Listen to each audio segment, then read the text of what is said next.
UP board कक्षा 10 विषय हिंदी काव्य के आधार पर भक्त कवि सूरदास जी द्वारा विरचित महाकाव्य सूर सागर में वर्णित पद नामक पाठ को पढ़ाया जा रहा है। इसके आधार पर आप लोगों को 2 पैराग्राफ पढ़ाया जा चुका था। पहला था चरण कमल बंदो हरिराई और दूसरा अभिगत गति कछु।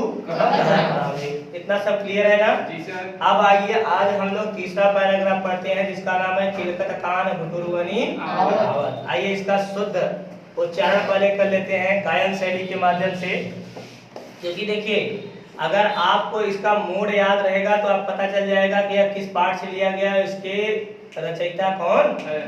क्लियर हुआ? अब आइए पढ़ते हैं। किलकत कान घुटुरवनी आवत, किलकत कान घुटुरवनी आवत, किलकत कान घुटुरवनी आवत, किलकत कान घुटुरवनी आवत। मणिमय कनक नंद कै आंगन, मणिमय कनक नंद कै आंगन, बिंब पकड़ी बै धावत, बिंब पकड़ी बै धावत। कबहु निरखी हरि आप छाह को, कबहु निरखी हरि आप छाह को। करिसौ पकड़न चाहत, करिसौ पकड़न चाहत। किलकी हसत राजत द्वय गतिया, किलकी हसत राजत द्वय गतिया, किलकी हसत राजत द्वय दतिया, किलकी हसत राजत द्वय गतिया। पुनि पुनि तेहि अवगाहत, पुनि पुनि तेहि अवगाहत। कनक भूमि पर कर पग छाया, कनक भूमि पर कर पग छाया। यह उपमा इक राजति, यह उपमा इक राजति। करि करि प्रतिपद प्रतिमनि वसुधा, करि करि प्रतिपद प्रतिमनि वसुधा, करि करि प्रतिपद प्रतिमनि वसुधा, करि करि प्रतिपद प्रतिमनि वसुधा। कमल बैठकी साजति, कमल बैठकी साजति। बाल दशा सुख निरखी यशोदा, बाल दशा सुख निरखी यशोदा। यशोदा नहीं लिखा, यशोदा। बाल दशा सुख निरखी यशोदा, बाल दशा सुख निरखी यशोदा। पुनि पुनि नंद बुलावती, पुनि पुनि नंद बुलावती। अचरा तरलय ढाकी सूर के, अचरा तरलय ढाकी सूर के, अचरा तरलय ढाकी सूर के, अचरा तरलय ढाकी सूर के। प्रभु को दूध पियावती, प्रभु को दूध पियावती। किलकत कान घुटुरवनी आवत, किलकत कान घुटुरवनी आवत। देखिए यह पैराग्राफ उस समय का वर्णन है। इस पैराग्राफ में उस वातावरण का, उस परिस्थिति का वर्णन है, उस समय का वर्णन किया गया है जब भगवान श्री कृष्ण छोटे से नन्हे से बालक थे और वे अपने दोनों पैरों पर खड़े होकर के चलना नहीं जानते थे। आप लोगों को यह पता होगा कि जो छोटे बच्चे होते हैं जब वे अपने पैरों पर नहीं चलना जानते हैं तब वे कैसे चलते हैं? हाथ और पैर दोनों के माध्यम से चलते हैं ना? सही बात है नहीं? हाथ पैर दोनों को मिला करके चलते हैं, उसको क्या कहते हैं? घुटनों के बल चलना। क्या कहते हैं? घुटनों के बल चलना। इसी को ठेठ में गांव देहात में क्या कहते हैं? बकैया चलना। सही बात है नहीं? कहते ना हमारा का लड़कवा अब है बकैया चलन। जैसे कि यही कपड़ा पड़ा लिया कहीं भैया खेल लड़का का कपड़ा देते कहीं कैसे कहीं लड़का में बकैया चला था मैं चला। अच्छा तुरंत मिल जाता है कपड़ा। तो बकैया चलना माने के बल चलना। तो भगवान श्री कृष्ण की उस दशा का वर्णन किया गया है जब भगवान श्री कृष्ण एक नन्हे से छोटे से मुन्ने से बालक थे और वे हाथ पैर दोनों के सहारे चल रहे थे। समझ में आया? देखिए भक्त कवि सूरदास जी भगवान श्री कृष्ण के बाल लीला का वर्णन करते हुए कहते हैं, कितना कहना है? बोलो बोलो। प्रस्तुत काव्य में भक्त कवि सूरदास जी कहते हैं या प्रस्तुत पद्यांश में भक्त कवि सूरदास जी कहते हैं। ये व्याख्या में इतना पहले आपको लिखना पड़ेगा, इतना ट्रेंडिंग का जमाना चल रहा है, आपको इतना हाईलाइट दिखाना ही पड़ेगा कि प्रस्तुत काव्यांश में या प्रस्तुत पद्यांश में भक्त कवि सूरदास जी भगवान श्री कृष्ण की बाल लीलाओं का वर्णन करते हुए कहते हैं कि किलकत कान बुटुरवनियावत, भगवान श्री कृष्ण किलकारियां मारते हुए, किलकत किलकत मतलब किलकारियां। अब किलकारियां मारना मतलब छोटे बच्चे जो चिल्ला करके हंसते हैं उनको क्या कहा जाता है? किलकारी मारना। करे भगवान श्री कृष्ण किलकारियां मार, कान मतलब कान्हा, किलकत माने किलकारियां मारना और कान मतलब कान्हा, कान्हा कान्हा माने कृष्ण। भगवान भक्त कवि सूरदास जी कहते हैं भगवान श्री कृष्ण किलकारियां मारते हुए घुटनों के बल, घुटुरवनी माने घुटनों के बल चले आ रहे हैं। समझ में आया? भगवान श्री कृष्ण किलकारियां मारते हुए घुटनों के बल चले आ रहे। क्लियर हुआ? आगे लिखा है मणिमय कनक नंद कय आंगन बिंब पकड़िबै धावत।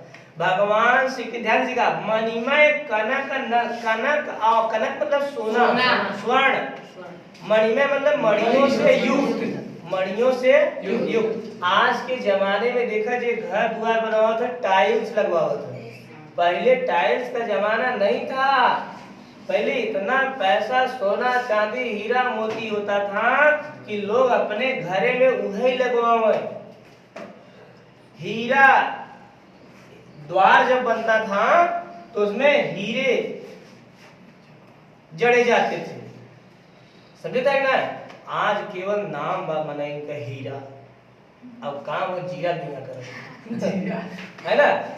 हीरा जेकर नाम बा है वही बगनिया एक थे आवत का नाम बा जीरा, जीरा दिया रहता बहुत हीरा है। अनाय हीरा प्रयोग आजकल लोग कब करत हैं? जब कोई टपक गया तो बोले अरे मोरे हीरो। चलिए आगे देखिए। हाँ हीरा माने हीरो, बहुत सही। तो लिखा है भगवान श्री कृष्ण किलकारियां मारते हुए घुटनों के बल चले आ रहे हैं। मणिमय कनक नंद कय आंगन, मणियों और स्वर्णों से जड़ित, मणियों एवं स्वर्ण माने सोनों से जड़ित नंद जी के आंगन में बिंब पकड़िबे धावत। बिंब माने अपनी परछाई को, पकड़िबे माने पकड़ने के लिए, धावत माने दौड़ रहे हैं। फिर से समझा? सूरज ध्यान से सुनना। लिखा है कि किलकत कान घुटुरवनि आवत, भगवान श्री कृष्ण किलकारियां मारते हुए घुटनों के बल चले आ रहे हैं। और मणिमय कनक नंद कय आंगन, स्वर्ण और देखिए क्या मणिमय माने मणियों से युक्त एवं स्वर्णों से, मणियों एवं स्वर्णों से युक्त नंद कय आंगन माने नंद जी के आंगन में जहाँ वे चल रहे हैं, नंद जी के आंगन में बिंब माने अपनी परछाई, अपने प्रतिबिंब को पकड़ने के लिए दौड़ रहे हैं। आप जानते हैं ना कि धूप उग रहता है, प्रकाश रहता है तो हमारी परछाई हमको दिखाई पड़ती है। सही बात है ना? तो वही बताया जा रहा है कि स्वर्ण एवं मणियों से युक्त नंद जी के आंगन में भगवान श्री कृष्ण अपनी परछाई को पकड़ने के लिए दौड़ रहे हैं। क्लियर हुआ? आगे लिखा है क्या?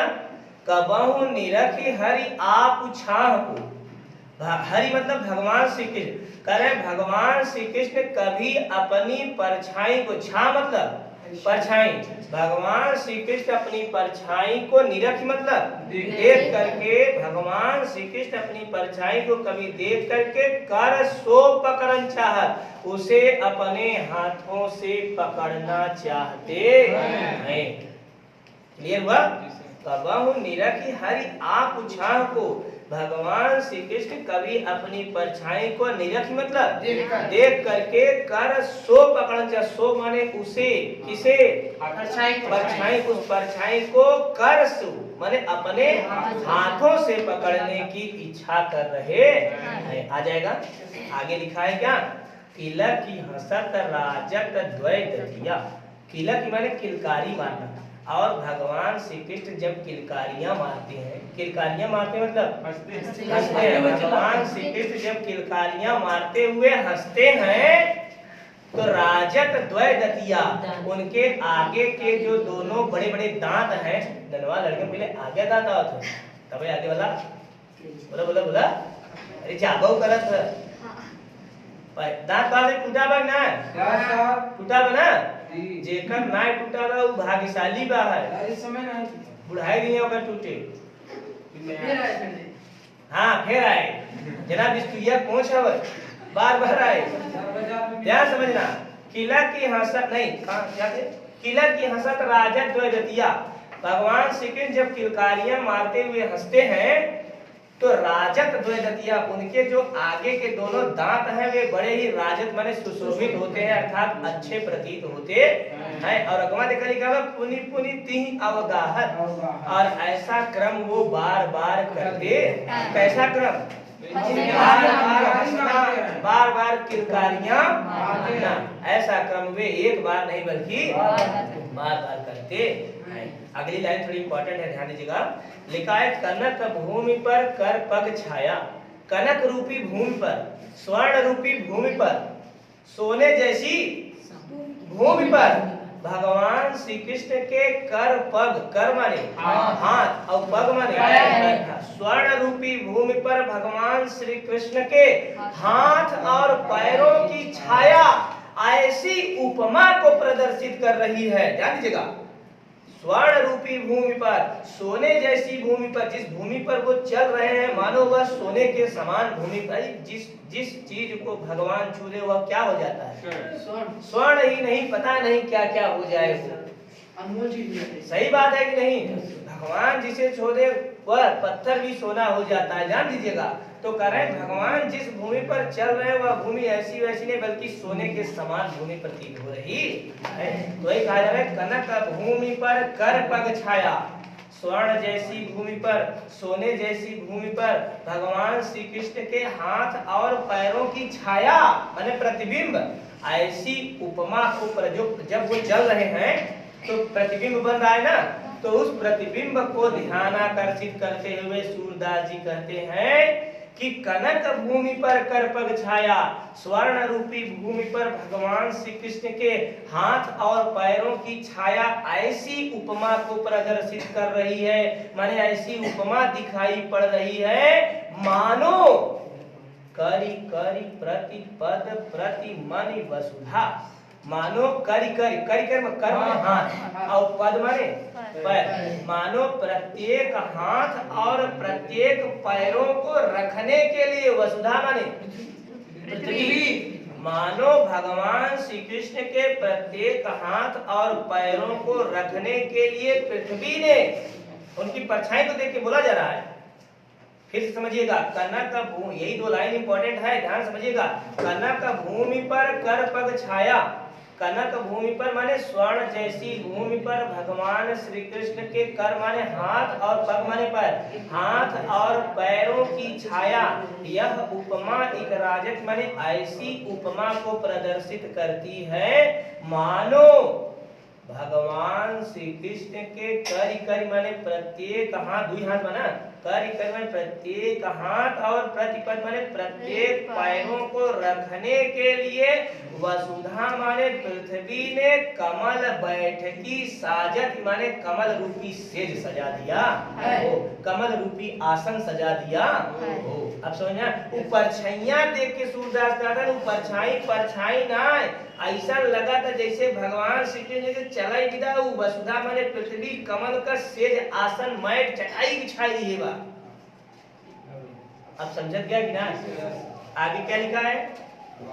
आगे लिखा है कि बाल दशा सुख निरखी यशोदा, बाल दशा सुख निरखी यशोदा पुनि पुनि नंद बुलावर, अपने बालक, बाल माने बालक, अपने बालक श्री कृष्ण के इस बचपन की दशा माने अवस्था को देख रहे, अपने बालक की इस लीला को देख करके माता यशोदा या मत लिखे, अब जग जगह का हो जाए यह हो जाए, ध्यान दे जाए।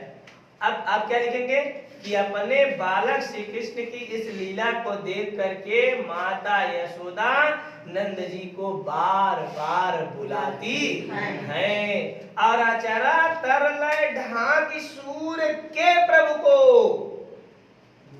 और अपने आंचल तले ढक करके सूरदास के प्रभु अर्थात श्री कृष्ण जी को दूध पिलाती है। आ जाएगा, बहुत सस्ता है ना, आ जाएगा सबको। अब इसमें आप प्रसंग क्या बनाएंगे, कौन लड़का बताएगा, बताइए प्रसंग इसका क्या बनेगा। भक्त कवि सूरदास जी भगवान श्री कृष्ण की बाल लीलाओं का वर्णन। शाबाश, बहुत बढ़िया, इसके लिए एक जोरदार ताली बजाइए, बहुत अच्छा इन्होंने बताया, विपिन ने बहुत अच्छा बताया कि प्रस्तुत पद्यांश में भक्त कवि सूरदास जी ने भगवान श्री कृष्ण की बाल लीला का वर्णन किया हुआ है। बहुत ही सस्ता प्रसंग है इसका, क्लियर हो जाएगा ना, अर्थ इसका आ जाएगा सबको। किसी को कोई डाउट, आप लोग इसे घर पे बहुत अच्छी तरह से पढ़िए और अच्छे से तैयार कीजिए, ठीक है। अगला पैराग्राफ आपको जो है मैं अपनी सब गाय चढ़ाई हूँ, जल्द से जल्द आपको पढ़ाया जाएगा। तब तक के लिए धन्यवाद।